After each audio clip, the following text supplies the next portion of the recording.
عالم اسلام کے اس خطے میں جہاں آج شامی مسلمان لبنانی صلیبیوں کے ساتھ مل کر فلسطینی حریت پسندوں کو پوری جنگی قوت سے کچل رہے ہیں، وہیں 800 سال پہلے بہت سے مسلمان امراء اور حاکم اور مسلمان زنگی مرحوم کا نوعمر بیٹا صلیبیوں سے مدد لے کر سلطان صلاح الدین ایوبی کے خلاف صف آرا ہو گئے تھے۔ مسلمان کا خون بہا رہا تھا۔ اس وقت فلسطین صلیبیوں کے قبضے میں تھا اور سلطان صلاح الدین ایوبی قبلہ اول کے اس خطے کو کفار سے آزاد کرانے کا عزم لے کر نکلا تھا۔ صلیبی اس سے فلسطین کو نہیں بچا سکتے تھے، مگر مسلمان ہی اس کے راستے میں حائل ہو گئے۔ آج بھی فلسطین پر کفار کا قبضہ ہے اور فلسطینی حریت پسند جو قبلہ اول کو آزاد کرانے کے لیے اٹھے تھے، شامی مسلمانوں کی توپوں اور ٹینکوں سے بھسم کیے جا رہے ہیں۔ مارچ 1175 میں سلطان صلاح الدین ایوبی اس خطے کے ارستان سلسلہ کو میں کسی جگہ اپنے کوارٹر میں بیٹھا اپنے مشیروں اور کمانڈروں کے ساتھ اگلے اقدام کے متعلق باتیں کر رہا تھا۔ جیسا کہ پہلے بیان کیا جا چکا ہے کہ اس نے حلب کا محاصرہ اس لیے اٹھا لیا تھا کہ ملک الصالح نے صلیبی بادشاہ ریمانڈ کے ساتھ جو جنگی معاہدہ کیا تھا، اس کے مطابق ریمانڈ سلطان صلاح الدین ایوبی کی فوج پر عقب سے حملہ کرنے کے لیے آ گیا تھا۔ سلطان صلاح الدین ایوبی نے بروقت محاصرہ اٹھا لیا اور ایسی چال چلی کہ ریمانڈ کی فوج کے عقب میں چلا گیا اور ریمانڈ نے لڑے بغیر بھاگ جانے میں عافیت سمجھی۔ حلب مسلمانوں کا شہر تھا جو سلطان صلاح الدین ایوبی کے دشمن مسلمان امراء اور الملک الصالح کا جنگی مرکز بن گیا تھا۔ حلب کے مسلمانوں نے خلیفہ اور امراء کے پروپیگنڈے سے متاثر ہو کر سلطان صلاح الدین ایوبی کا مقابلہ بے جگری سے کیا تھا۔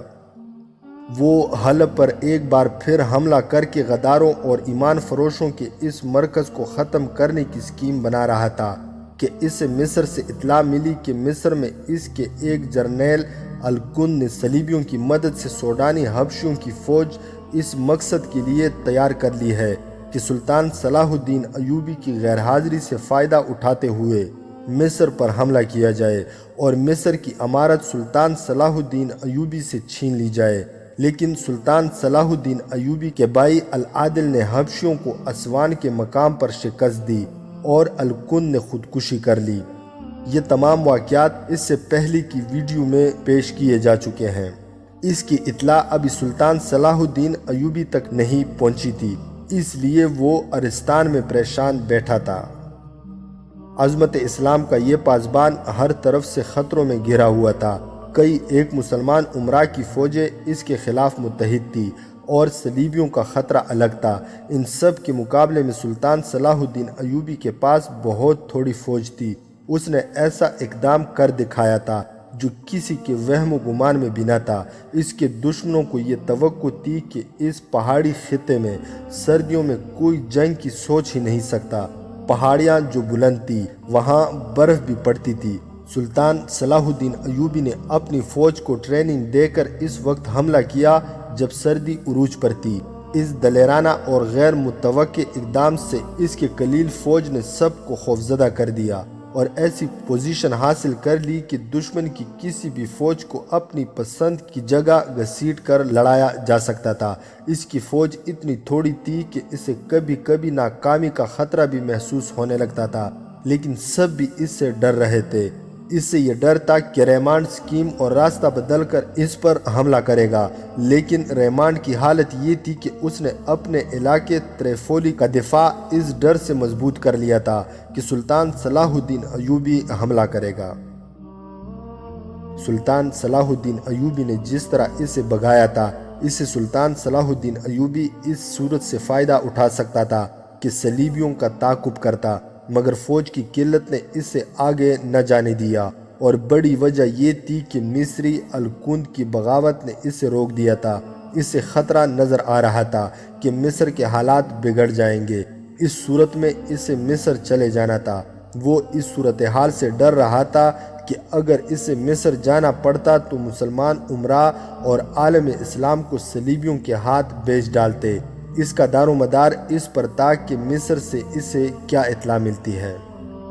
اپنے مشیروں اور کمانڈروں سے وہ مصر کے متعلق ہی پریشانی کا اظہار کر رہا تھا جب اسے اطلاع ملی کہ قاہرہ سے قاصد آیا ہے۔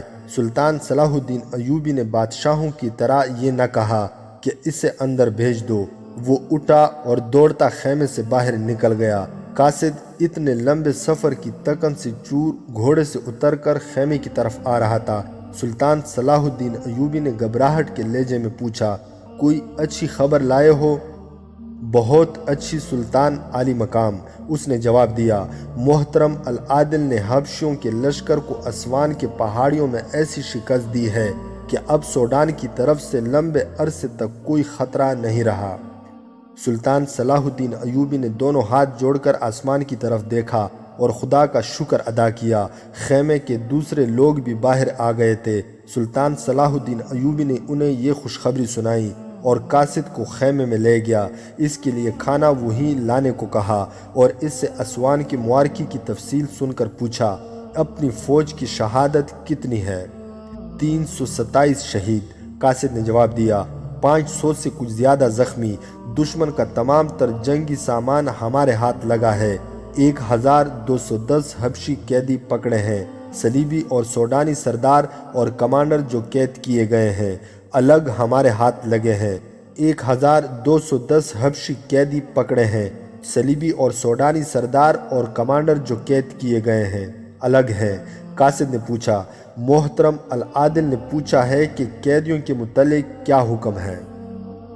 صلیبی اور سوڈانی سالاروں اور کمانڈروں کو قید خانے میں ڈال دو، سلطان صلاح الدین ایوبی نے کہا اور گہری سوچ میں پڑ گیا۔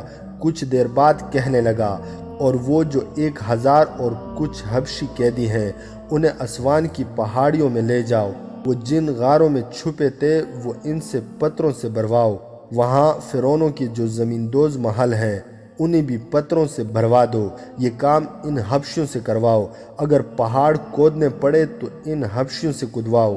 وہاں کوئی غار اور پہاڑیوں کے اندر کوئی محل نہ رہے۔ العادل سے کہنا کہ قیدیوں کے ساتھ انسانوں جیسا سلوک کرنا، روزانہ ان سے اتنا کام لینا جتنا ایک انسان آسانی سے کر سکتا ہے۔ کوئی قیدی بھوکا اور پیاسا نہ رہے اور کسی پر صرف اس لیے تشدد نہ ہو کہ وہ قیدی ہیں۔ وہیں اسوان کے قریب کھلا قید خانہ بنا لو اور کھانے کا انتظام وہیں کرو۔ اس کام میں کئی سال لگیں گے۔ اگر تمہارے سامنے کوئی اور کام ہو تو وہ ان قیدیوں سے کراؤ، اور اگر سوڈانی اپنے قیدیوں کی واپسی کا مطالبہ کرے تو مجھے اطلاع دینا، میں خود ان کے ساتھ سودا کروں گا۔ اس پیغام کے بعد سلطان صلاح الدین ایوبی نے قاصد سے کہا، العادل سے کہنا کہ مجھے کمک کی شدید ضرورت ہے۔ اپنی ضرورت کا بھی خیال رکھنا۔ برتی اور تیز کر دو۔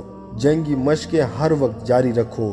جاسوسوں کا جال اور زیادہ پھیلا دو۔ اگر الکند جیسا قابل اعتماد سالار غداری کا مرتکب ہو سکتا ہے تو تم بھی غدار ہو سکتے ہو، اور میں بھی۔ اب کسی پر بھروسہ نہ کرنا۔ علی بن سفیان سے کہنا کہ اور تیز اور چوکنا ہو جائے۔ مصر سے کمک آنے تک کوئی جارحانہ کارروائی نہ کرو تو بہتر ہوگا۔ سلطان صلاح الدین ایوبی نے قاصد کو واپس روانہ کر کے اپنے سالاروں وغیرہ سے کہا، ابھی ہم ان کامیابیوں کے دفاع میں رہیں گے جو ہم حاصل کر چکے ہیں۔ اپنی موجودہ صورتحال پر ایک نظر ڈالو۔ تمہارا سب سے بڑا دشمن تمہارا اپنا بھائی ہے۔ تمہارے طاقتور دشمن 3 ہیں۔ حلب میں الملک بیٹھا ہے، دوسرا اس کا قلعےدار گمشتگین ہے جو ہران میں فوج تیار کیے ہوئے ہیں، اور تیسرا سیف الدین ہے جو موصل کا حاکم ہے۔ یہ تینوں فوجیں اکٹھی ہو گئیں تو ہمارے لیے ان کا مقابلہ آسان نہیں ہوگا۔ ریمانڈ کو تو تم نے پسپا کر دیا ہے، لیکن وہ اس انتظار میں ہے کہ مسلمان فوجیں آپس میں الجھ جائیں تو وہ ہمارے عقب میں آ جائے۔ میں محصور ہو کر بھی لڑ سکتا ہوں، لیکن لڑنا نہیں چاہوں گا۔ کیا ایک کوشش اور نہ کی جائے کہ ملک الصالح سیف الدین اور گمشتگین کو اسلام اور قرآن کا واسطہ دے کر رائے راست پر لایا جائے؟ ایک سالار نے کہا۔ نہیں، سلطان صلاح الدین ایوبی نے کہا، جو لوگ اپنے دل اور دماغ حق کی آواز کے لیے سربمر کر لیا کرتے ہیں وہ خدا کے قہر اور عذاب کے بغیر اپنے دل اور دماغ کو نہیں کھولا کرتے۔ کیا میں کوشش نہیں کر چکا؟ اس کے جواب میں مجھے دھمکیاں ملی، اگر اب میں صلح اور سمجھوتے کے لیے ایلچی بھیجوں گا تو وہ لوگ کہیں گے کہ سلطان صلاح الدین ایوبی لڑنے سے گھبراتا اور ڈرتا ہے۔ اب میں ان پر خدا کا وہ عذاب اور قہر بن کر گرنا چاہتا ہوں جو ان کے دل اور دماغ کی مہریں توڑ دے گا۔ یہ قہر تم ہو اور تمہاری فوج۔ اس نے آہ بھری اور کہا، تم نے حلب کا محاصرہ کیا تو حلب کے مسلمان جس دلیری سے لڑے وہ تم کبھی نہیں بھولو گے۔ وہ بے شک ہمارے خلاف لڑے، لیکن میں ان کی تعریف کرتا ہوں۔ ایسی بے جگری سے صرف مسلمان لڑ سکتا ہے۔ کاش یہ جذبہ اور یہ طاقت اسلام کے لیے استعمال ہوتی۔ تم جانتے ہو کہ میں بادشاہ نہیں بننا چاہتا۔ میرا مقصد یہ ہے کہ عالم اسلام اور یہ قوت جو بکھر گئی ہے مرکوز ہو کر صلیبی عزائم کے خلاف استعمال ہو اور مسلمان فلسطین آزاد کر کے ہم سلطنت اسلامیہ کی توسیع کریں۔ ہم مایوس نہیں، ایک سالار نے کہا، نئی بھرتی آ رہی ہے۔ اس علاقے میں جوان خاصی تعداد میں بھرتی ہو رہے ہیں۔ مصر سے بھی کمک آ رہی ہے۔ ہم آپ کی ہر توقع پوری کریں گے۔ لیکن میں کب تک زندہ رہوں گا؟ سلطان صلاح الدین ایوبی نے کہا، تم کب تک زندہ رہو گے؟ ابلیسی قوتیں زور پکڑ رہی ہیں، ان کا دائرہ وسیع ہوتا جا رہا ہے۔ میرے وہ عزیز دوست جن پر مجھے بھروسہ اور اعتماد تھا صلیبیوں کے ہاتھوں میں کھیلے اور میرے ہاتھوں قتل ہوئے۔ الکند تمہارے ساتھ کا معتمد سالار تھا۔ کیا تم سن کر حیران نہیں ہوئے کہ الکند نے سوڈان سے حبشیوں کی فوج بلائی اور مصر پر قابض ہونے کی کوشش کی؟ اس نے مجھ پر یہ کرم کیا ہے کہ شکست کھا کر اپنے ہاتھوں جان لے لی ہے۔ میں نے اسے سزائے موت نہیں دی۔ حکومت کا نشہ، دولت اور عورت اچھے اچھے انسانوں کو اندھا کر دیتی ہے۔ ایمان میں کیا رکھا ہے؟ ایمان سونے کی طرح چمکتا نہیں، عورت کی طرح عیاشی کا ذریعہ نہیں بنتا، اور ایمان بادشاہ اور فرعون نہیں بننے دیتا۔ ایک بار روح کے دروازے بند کر لو تو ایمان بیکار شے بن جاتا ہے، پھر عقل پر پردے پڑ جاتے ہیں۔ اسپین سے تمہارا پرچم کیوں اترا؟ تاریخ کہتی ہے کہ یہ کفار کی سازش کا نتیجہ تھا، مگر ان کی سازش کیوں کامیاب ہوئی؟ کیا خود مسلمانوں نے اپنے آپ کو کفار کا اعلی کار بنایا اور اجرت وصول نہ کی؟ اسپین ان کا تھا جنہوں نے سمندر پار جا کر کشتیاں جلا ڈالی تھی تاکہ واپسی کا خیال ہی دل سے نکل جائے۔ اسپین کی قیمت وہی جانتے ہیں جنہوں نے یہ قیمت دی تھی۔ اسپین شہیدوں کا تھا۔ یہ ہوتا آیا ہے اور مجھے ڈر ہے کہ یہی ہوتا چلا جائے گا کہ خون کے نذرانے دے کر ملک حاصل کرنے والے دنیا سے اٹھ جاتے ہیں تو وہ لوگ بادشاہ بن جاتے ہیں جن کے خون کا ایک قطرہ بھی نہیں بہاتا۔ انہیں چونکہ ملک مفت ہاتھ آ جاتا ہے، اس لیے اسے وہ عیاشی کا ذریعہ بناتے ہیں اور اپنے تخت و تاج کی سلامتی کے لیے دین و ایمان والوں اور دل میں قوم کا درد رکھنے والوں کی زبانیں بند کرتے اور ان کا گلا گھونٹ دیتے ہیں۔ انہیں افلاس اور فاقوں کی چسی میں پیس کر ان کے جذبوں کو ختم کر دیتے ہیں۔ اسپین میں بھی یہی ہوا۔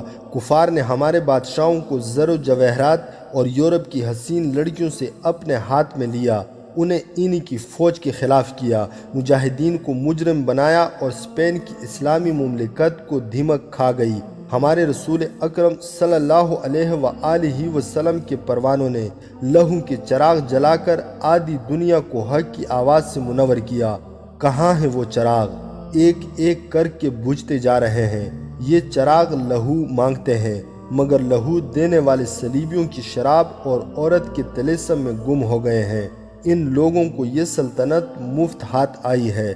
وہ ان شہیدوں کو بھول چکے ہیں جن کے خون کے عوض خدا نے قوم کو یہ سلطنت عطا کی تھی، اور خدا نے یہ سلطنت بادشاہیاں قائم کرنے اور عیاشی کے لیے عطا نہیں کی تھی، بلکہ اس لیے کہ اسے مرکز بنا کر اسلام کا نور ساری دنیا میں پھیلایا جائے اور بنی نوع انسان کو شر کی قوتوں سے نجات دلائی جائے۔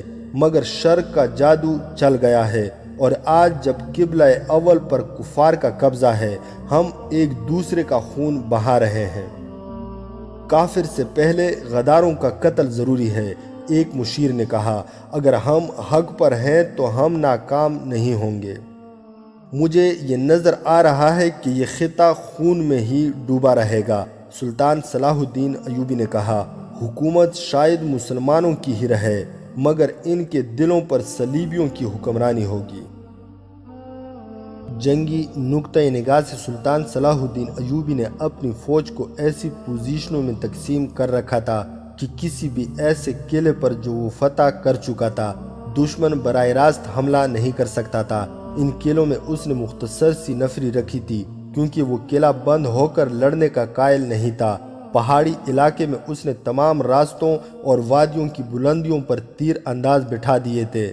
جو راستے تنگ تھے ان کے اوپر پہاڑیوں پر اس نے بہت بڑے بڑے پتھر رکھ کر کچھ آدمی بٹھا دیے تھے تاکہ دشمن گزرے تو اوپر سے پتھر لڑکھا دیے جائیں۔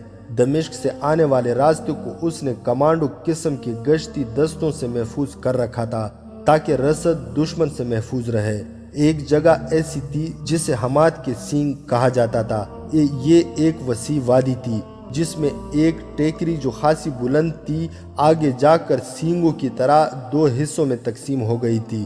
اس سے سلطان صلاح الدین ایوبی نے پھندی کی حیثیت دے رکھی تھی۔ اس نے اپنے سالاروں کو تکنیکی لحاظ سے سمجھا دیا تھا کہ دشمن باہر آ کر لڑا تو اسے اس وادی میں گھسیٹ کر لڑایا جائے گا۔ سلطان صلاح الدین ایوبی نے تمام علاقے میں ایسی جگہوں پر پوزیشنیں قائم کر لی تھی جس سے وہ دشمن کو کسی بھی جگہ لانے پر مجبور کر سکتا تھا۔ اس اہتمام کے علاوہ اس کے چھاپہ مار جوان چھوٹی چھوٹی ٹولیوں میں دور دور تک گھومتے پھر رہے تھے۔ جاسوسی یعنی انٹیلیجنس کا نظام ایسا تھا کہ دشمن کے قلعوں کے اندر بھی سلطان صلاح الدین ایوبی کے جاسوس موجود تھے جو خبریں بھیجتے رہتے تھے۔ اس سے یہاں تک معلوم ہو گیا تھا کہ سلطانی کے نام نہاد دعوے دار الملک الصالح نے اپنے گورنر یعنی ہیران کے قلعے دار گمشتگین کو اور موصل کے حاکم سیف الدین کو مدد کے لیے بلایا ہے، اور معلوم ہوتا ہے کہ یہ دونوں کچھ شرائط کے بدلے مدد دیں گے، صرف بلاوے پر نہیں جائیں گے۔ جاسوسوں نے یہ بھی بتایا تھا کہ یہ مسلمان حکمران اور امراء بظاہر اتحادی ہیں لیکن ان کے دل آپس میں پھٹے ہوئے ہیں۔ ہر ایک اپنی جنگ لڑ کر زیادہ سے زیادہ علاقے پر قابض ہونے کی فکر میں ہے، اور صلیبی مدد کم اور شے زیادہ دے رہے ہیں اور ان کی باہمی چپکلش کو ہوا بھی دے رہے ہیں۔ شمس الدین اور شاد بخت کی کوئی اطلاع نہیں آئی۔ سلطان صلاح الدین ایوبی نے حسن بن عبداللہ سے پوچھا، کوئی تازہ اطلاع نہیں؟ حسن بن عبداللہ نے جواب دیا، وہ بڑی کامیابی سے اپنا کام کر رہے ہیں۔ گمشتگین نے کوئی بھی قدم اٹھایا تو یہ دونوں سالار اپنا کام پورا کریں گے۔ ان کا پیغام بھی یہی تھا کہ حالات کے مطابق وہ کارروائی کریں گے۔ حسن بن عبداللہ سلطان صلاح الدین ایوبی کی انٹیلیجنس کا سربراہ تھا۔ وہ علی بن سفیان کا نائب تھا۔ علی بن سفیان مصر میں تھا کیونکہ دشمن کی جاسوسی اور تخریب کاری کا زیادہ خطرہ مصر میں تھا۔ سلطان صلاح الدین ایوبی حسن بن عبداللہ کے ساتھ باہر ٹہل رہا تھا۔ اس نے شمس الدین اور شاد بخت کا نام لیا تھا۔ یہ دونوں گمشتگین کے جرنیل تھے۔ گمشتگین کے متعلق بتایا جا چکا ہے کہ شیطان فطرت مسلمان تھا، عہدے اور رتبے کے لحاظ سے وہ گورنر تھا اور ہیران کے قلعے میں مقیم تھا۔ اس قلعے میں اور باہر اس نے خاصی فوج جمع کر رکھی تھی۔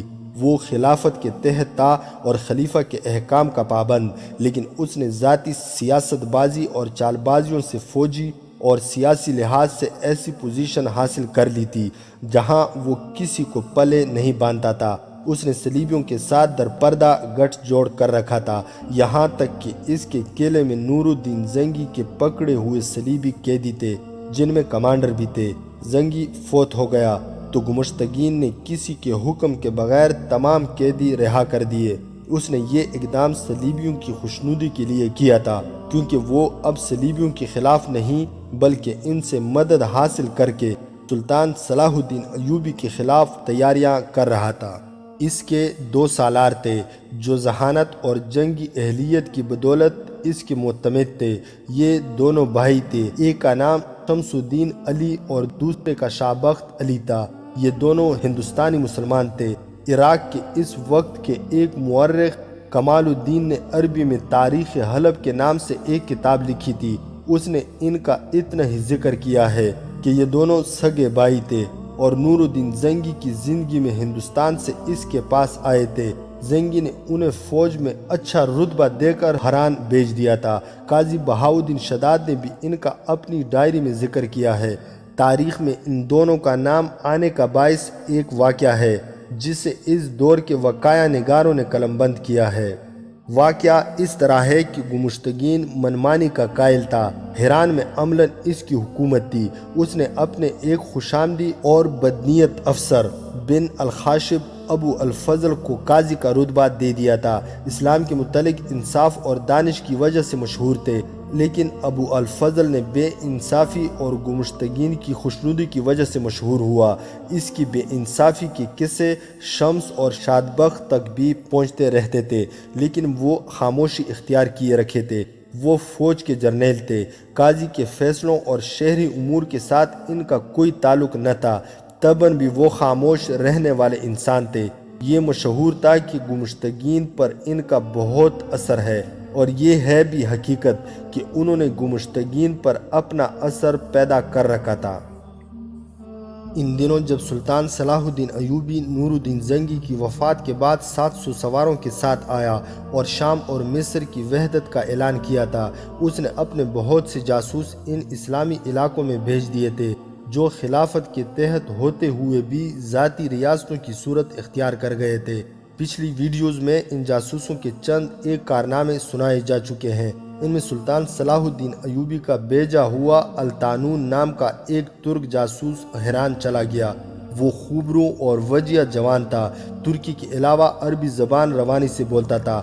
اس نے گمشتگین تک رسائی حاصل کر لی اور یہ کہانی سنائی کہ اس کا خاندان یروشلم میں آباد ہے، جو اس وقت صلیبیوں کے قبضے میں تھا۔ اس نے بتایا کہ صلیبی وہاں مسلمانوں پر بے رحمی سے ظلم تشدد کرتے ہیں اور بلا وجہ جسے چاہتے ہیں بیگار پر لگا دیتے ہیں۔ انہوں نے اس کی 2 جوان بہنوں کو اغوا کر لیا اور اس کے بھائیوں اور باپ کو بیگار کے لیے پکڑ لیا۔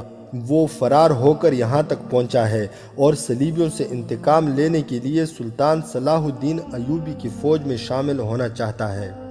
اس نے اپنا حال حلیہ بگاڑ رکھا تھا اور پتہ چلتا تھا کہ وہ یروشلم سے پیدل آیا ہے اور بھوک اور تکن نے اس سے ادموا کر رکھا ہے۔ گمشتگین نے اپنی فوجی نظروں سے دیکھا تو اس کا قد بت اسے پسند آیا۔ اس سے پوچھا کہ وہ گھڑ سواری اور تیر اندازی جانتا ہے یا نہیں۔ اس نے کہا کہ اس سے ذرا آرام اور کھانے کی ضرورت ہے، اس کے بعد وہ دکھائے گا کہ وہ کیا کر سکتا ہے۔ گمشتگین نے اس سے کھلا پلا کر سلا دیا۔ وہ بہت دیر بعد اٹھا تو اس سے گمشتگین کے دربار میں پیش کیا گیا۔ ایک گھوڑا منگوایا گیا، باہر لے جا کر ایک باڈی گارڈ کی کمان اور ایک تیر اس سے دے کر کہا گیا کہ خود ہی کہیں نشانے پر تیر چلا کر دکھاؤ، پھر گھوڑا دوڑاؤ۔ قریب ایک درخت تھا جس پر پرندے بیٹھے تھے۔ ان میں سب سے چھوٹا پرندہ ایک چڑیا تھی۔ اس نے اس کا نشانہ لیا اور تیر چلایا۔ تیر چڑیا کے جسم میں اتر کر اس سے اپنے ساتھ ہی لے گیا۔ اس نے ایک اور تیر مانگا جو لے کر وہ گھوڑے پر سوار ہوا اور کہا کہ وہ قریب آئے تو کوئی چیز اوپر پھینکی جائے۔ وہاں گمشتگین کے باڈی گارڈ کھڑے تھے۔ ایک دوڑا گیا اور اپنے کانے کی پلیٹ اٹھا لایا جو مٹی کی تھی۔ الطانون گھوڑے کو دور لے گیا، وہاں سے موڑ کر ایڑ لگائی تو گھوڑا سرپٹ دوڑا۔ الطانون نے کمان میں تیر ڈالا، ایک باڈی گارڈ نے پلیٹ ہوا میں اچالی۔ الطانون نے دوڑتے گھوڑے سے تیر چلایا اور پلیٹ کے ٹکڑے ہوا میں بکھیر دیے۔ اس نے گھوڑا موڑ کر سواری کے کچھ اور کرتب دکھائے۔ یہ تو کسی کو بھی معلوم نہیں تھا کہ وہ سلطان صلاح الدین ایوبی کا جاسوس ہے۔ اس کے قد بت، گھٹے ہوئے جسم، گورے چٹے رنگ اور کرتب دیکھ کر گمشتگین بہت متاثر ہوا اور اسے باڈی گارڈز میں رکھ لیا۔ 2 باڈی گارڈز گمشتگین کے گھر بھی ڈیوٹی دیا کرتے تھے۔ کچھ دنوں بعد الطانون گھر کی ڈیوٹی پر گیا جہاں اس سے 8 دن اور 8 راتیں رہنا تھا۔ مسلمان حکمرانوں کی طرح گمشتگین کا حرم بھی بارونق تھا۔ اس میں 12-14 لڑکیاں تھیں۔ الطانون نے پہلے دن جا کر گھر کے تمام دروازوں اور کونوں کھدروں کو دیکھا۔ اس نے وہاں کے تمام ملازم مردوں اور عورتوں سے کہا کہ وہ چونکہ گھر کی حفاظت کے لیے آیا ہے، اس لیے سارے گھر سے واقفیت حاصل کرنا ضروری سمجھتا ہے۔ اس نے کمرے تک دیکھ ڈالے۔ وہ بہت چالاک تھا، باتوں کا جادو چلانا جانتا تھا۔ حرم میں جانے کی اس سے جرأت نہ ہوئی۔ ایک جوان لڑکی اس سے برآمدے میں مل گئی، یہ بھی حرم کی ملکیت تھی۔ اس نے الطانون سے شہزادیوں والے روب سے پوچھا کہ وہ کون ہے اور یہاں کیا کر رہا ہے۔ محافظ ہوں، اس نے گردن تان کر جواب دیا۔ دیکھ رہا ہوں کہ اس محل جیسے مکان میں آنے اور جانے کے راستے کتنے ہیں اور کہاں ہیں، اور یہ بھی دیکھ رہا ہوں کہ آپ کے علاوہ یہاں کون رہتا ہے۔ محافظ تو پہلے بھی یہاں رہتے ہیں، کبھی کوئی اندر نہیں آیا۔ لڑکی نے کہا، یہ طریقہ ہمیں پسند نہیں، یہ میرا فرض ہے۔ اس نے جواب دیا، اگر حرم سے کوئی ایک بھی حسینہ غائب ہو گئی تو محترم قلعے دار اس کی جگہ میری بہن کو اٹھا لائیں گے۔ تو اس کا مطلب یہ ہوا کہ تم اپنی بہن کی حفاظت کے لیے آئے ہو؟ لڑکی نے مسکرا کر کہا، اگر میں ان کی حفاظت کر سکتا تو آج ایک لڑکی سے یہ نہ کہلواتا کہ تم کون ہو اور یہاں کیا کر رہے ہو۔ اس نے چہرے پر اداسی کا تاثر پیدا کر کے کہا، میں اپنی بہن کی حفاظت نہیں کر سکا تھا، اس لیے آپ کی حفاظت میں پوری احتیاط کر رہا ہوں۔ اس نے آہ بھر کر کہا، وہ بھی آپ جیسی تھی، بالکل آپ جیسی۔ مجھے روکنے کی کوشش نہ کریں کہ میں کیا کر رہا ہوں۔ اس نے اندھیرے میں جو تیر چلایا تھا وہ نشانے پر لگا۔ اس نے عورت کی جذباتیت پر تیر چلایا تھا، وہ بھی جوان لڑکی تھی، پوچھے بغیر نہ رہ سکی کہ وہ اپنی بہن کی حفاظت نہیں کر سکتا تو کیا ہوا تھا؟ کیا اس کی بہن اغوا ہو گئی تھی؟ اگر اغوا کرنے والے مسلمان ہوتے یا وہ خود کسی مسلمان کے ساتھ گھر سے بھاگ جاتی تو مجھے اتنا افسوس نہ ہوتا۔ اس نے کہا، دل کو یہ کہہ کر تسلی دے لیتا کہ کوئی اس سے شادی کر لے گا یا اسے کسی مسلمان امیر کے حرم میں دے دیا جائے گا۔ اسے صلیبیوں نے اغوا کیا ہے، ایک نہیں دو بہنوں کو، میں ان کی حفاظت نہیں کر سکا۔ لڑکی نے اس سے پوچھا کہ وہ کہاں سے اور کس طرح اغوا ہوئی ہیں۔ اس نے وہی یروشلم والی کہانی سنا دی اور اپنے فرار کی کہانی ایسی سنسنی خیز بنا کر سنائی کہ لڑکی کا چہرہ بتاتا تھا جیسے یہ تیر اس کے دل میں اتر گیا ہے۔ اس نے کہا، میں وہاں سے پیدل یہ ارادہ لے کر آیا ہوں کہ سلطان صلاح الدین ایوبی کی فوج میں شامل ہو کر صرف اپنی بہنوں کا ہی نہیں، ان تمام بہنوں کا انتقام لوں گا جنہیں صلیبیوں نے اغوا کیا ہے۔ قلعے دار نے مجھے اپنے محافظ دستے میں رکھ لیا ہے۔ اس نے اور بھی بہت سی جذباتی باتیں کی جو لڑکی کے دل میں اتر گئیں۔ الطانون اچھی طرح جانتا تھا کہ حرم کی لڑکیوں کے جذبات نازک ہوتے ہیں، لیکن اخلاقی لحاظ سے وہ کمزور ہوتی ہے۔ وجہ صاف ہے، ایک آدمی کی 1 درجن یا اس سے بھی زیادہ بیویاں ہوں تو کوئی بھی دعویٰ نہیں کر سکتی کہ یہ آدمی اس کو چاہتا ہے۔ جب بیویاں بغیر نکاح کے حرم میں قید رکھی ہوئی ہوں تو انہیں محبت کا اشارہ بھی نہیں ملتا۔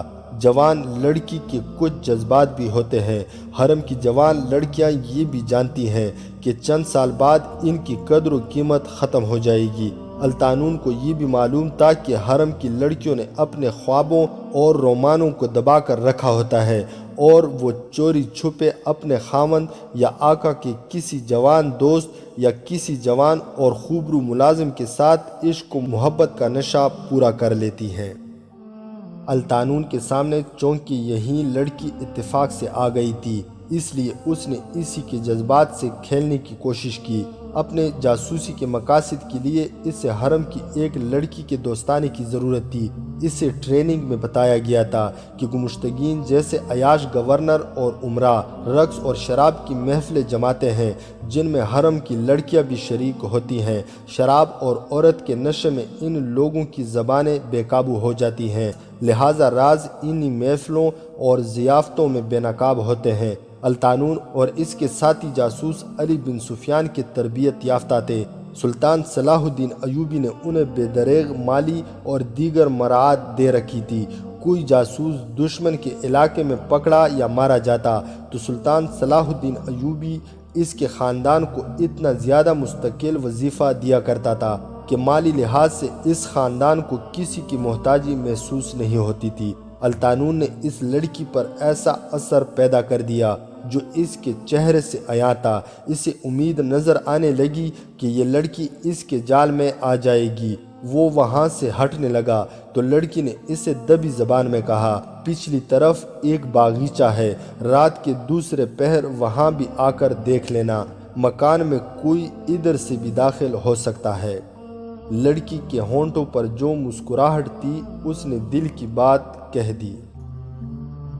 داستان ایمان فروشوں کی اگلی قسط آپ لوگ ہماری نیکسٹ ویڈیو میں ملاحظہ کر سکتے ہیں۔ مزید حقیقی اور تاریخی واقعات کے لیے اس چینل کو سبسکرائب کرنا نہ بھولیے گا۔